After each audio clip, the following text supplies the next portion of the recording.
In these rural areas of Africa, some people are very poor, and so animals are being poached and snared for illegal animal parts, and also for bushmeat. It's a massive threat to lion populations and all other species here. To get an idea of the situation, I join an anti-poaching team on their daily patrol.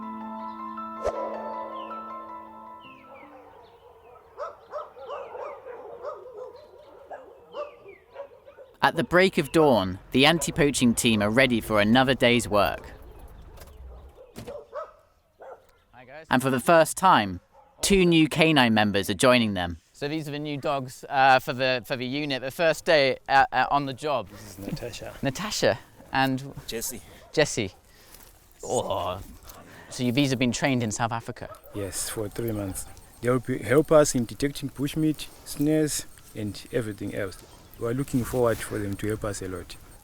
With the dogs all set, we head off on the patrol.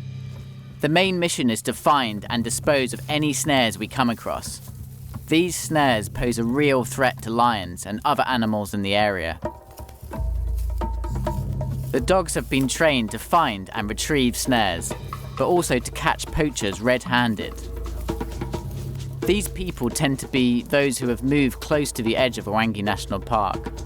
In the Hwange National Park, we find a lot of these snares on the buffer zone. On the boundary of the park, where people live. Where people live adjacent to the park. We work deeply with these communities so that they do not become part of the problem, but they become part of the solution. Even with all the educational work that these guys are doing, unfortunately, it takes some time to change attitudes. And soon enough, we find our first snare.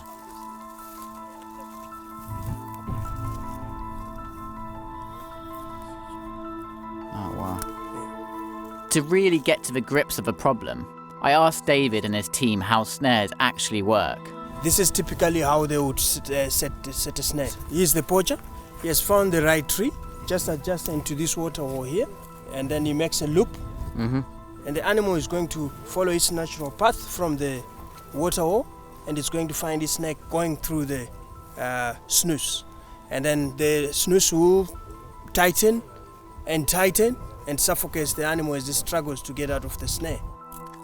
Believe me, it feels absolutely horrible. How many snares would you catch in, say, a week? 70 to 90 on average per week on each outing of this mobile patrol. Oh, that is massive. It's massive. Can you imagine if each one of those snares caught an animal? We're talking a massive impact. We're putting all the resources into anti-poaching work, education programs, so that at the end of the day we don't find even one snare like we did here. It looks like lions are having a really hard time living alongside people, even without trophy hunting. We've been out on patrol for just an hour and a half and we managed to find 3 snares. It just shows how big of an issue this is. What an amazing job these guys are doing in terms of the anti-poaching. And the new dogs, hopefully, they managed to increase the efforts for these guys in Zimbabwe. Not really aware how much of a hero you are you? You're a hero. In the next episode, I want to find out what local people actually think about lions and how they live alongside them every day.